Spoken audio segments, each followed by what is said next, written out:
Hello mga bakla! So, laba day namin nung mga araw na yan. Laba day namin, kala mo naman talaga naglalaba siya. So, ayan, si Junel nga pala yung naglalaba ng mga damit ko. Since hindi ako makapaglaba dahil ina-allergy yung kamay ko guys, nagkakaroon ng pula-pulang butlig kapag naglalaba ako. So, sabi niya siya na daw maglaba kaysa magpa-derma pa ako.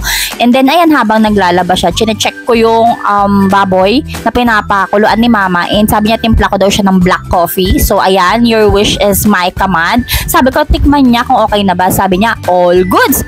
So, ayan, binalikan ko na yung baboy. Okay naman na siya. Kaya naghiwa na si mama ng mga sangkap like patatas, cabbage, at saka saging na saba. So, mga bakla, magninilaga nga pala kami. Saktong-sakto sa maulan na panahon. And then, after nun, ayan, nilagay na ni mama yung mga sangkap sa nilaga dahil malambot naman na yung baboy.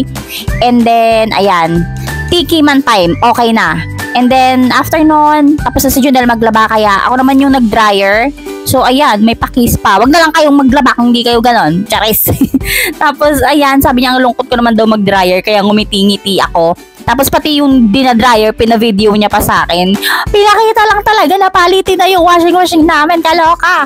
Tapos, ayan, after nun, nagsampay na din kami. Buti na lang medyo mga araw nung mga panahon na yan, kaya nung kinakapunan, nakatuyo din talaga kami ng mga damit. And then, mga 2 PM na yan, late lunch na kami. So, gutom ang mga bakla.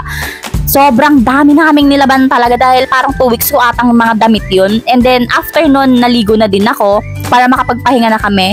And then, ayan, habang nagpapahinga kami, pinanonood niya yung Sabini, yung sa mga street foods kuno.